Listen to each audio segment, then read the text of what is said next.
saying it as I'm standing here. If the Lord asked me to stop ministry now, I stand by the God of heaven. I'm speaking. I know that they are recording this. I will never carry a mic again till Jesus comes. I love him more than ministry. I love him more than titles. Don't allow men clap you out of the will of God.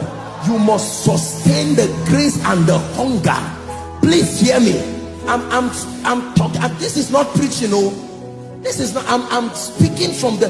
Sometimes when we see people who God has dropped his hand upon them, sometimes we need to be open like this to say these things so you will get it. Don't let fame can be deceptive. People can clap their hands. When I was coming in, thank God for your wonderful protocol people. I saw everybody running around and some of you were holding cameras. I said,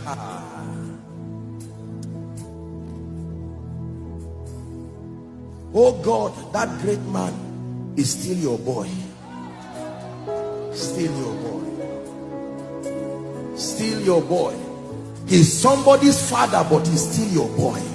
He's somebody's mentor, but he's still your boy. He's somebody's role model, but he's still your boy. He's somebody's hero, but he's still your boy. The day you graduate yourself from the school of the spirit and pride gives you an award for completion, that day you begin to die immediately, no matter who you are. The day your knees becomes too far from the ground, that is the day your crown will fall from your head. I tell you this. This is a mystery behind the destruction of the great. This is why people start well and don't finish well. It's not sin that destroys people. It's not just fornication that destroys people. It's not just all these demonic things. No, the mercy of God is still there. It's the rebellion of rejecting the secret place. That's where people die. That's where people stay and are destroyed. They clap you out of his presence and you cannot die. Please listen to what I am telling you, because there are people. This is why you came here today. Forget man of God, woman of God. Thank God for that. But it's time, somewhere in this service, we are going to cry before God and say, Lord, this is no longer apostle. This is your boy.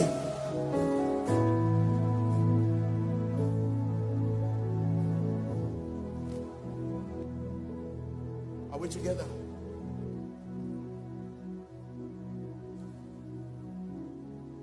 This is the place of encounter. Do to me what you want. This is the place of surrender. Do to me what you want. This is the place where my life is changed.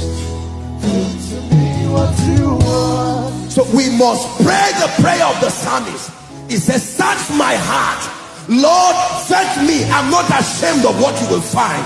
If you find loss there, I'm not ashamed. I won't say I'm a big man. If you find loss, kill it before a generation kills me for it. If you find pride, I'm not ashamed when I stand before you.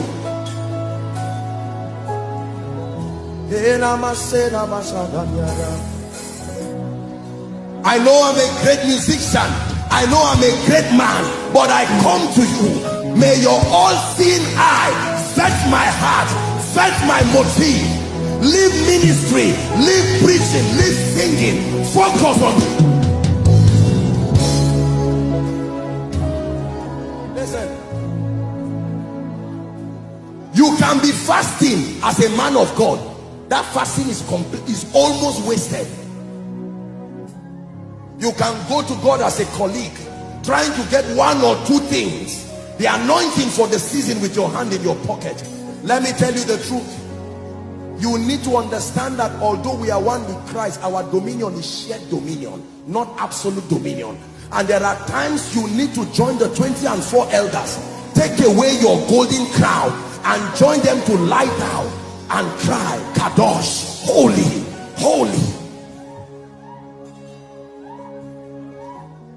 You want to carry the grace for a generation. It is more than just fasting. It is more than just praying. It is death. where you are not ashamed of whatever God finds. People can be clapping for you, and God says, no, in the last 2 weeks, pride is growing in you, lust is growing in you. In the last 2 weeks, bitterness, you are no, work on it. And you get down on your knees quickly and say, Lord, I'm not ashamed. What is there to be ashamed of?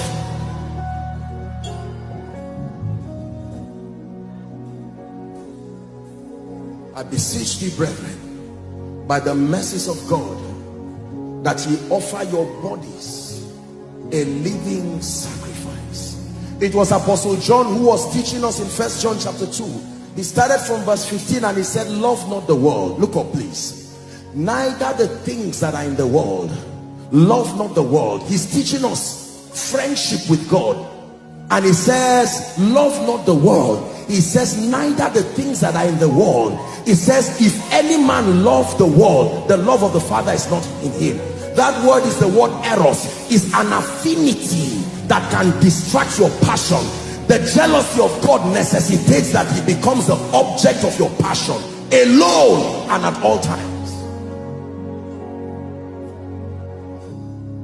Love not the world. The cosmos has a seduction to it. Money has a seduction to it. Fame has a seduction to it. Are we together? Every good thing has a seductive component to it. And it is only death that can immune you, especially in the generation that we live.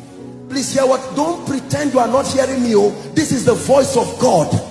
If you want to last, if you want to stand strong, you must forget about some of this paraphernalia of ministry and be true with God and be true to God and say, help me. Don't let it, forget the ignorant. The people will talk about you and say things. Don't mind them, leave them. Do your business with God.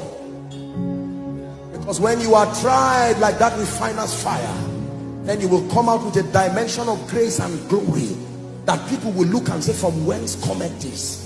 And God will say, this is what I can make out of men who die. See, let me tell you this. Please look up.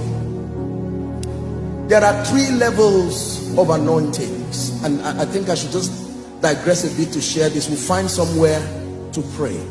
Number 1, there is the anointing that comes upon you as a believer. The Bible lets us know that there is an anointing that indwells a believer on account of his being grafted into Christ.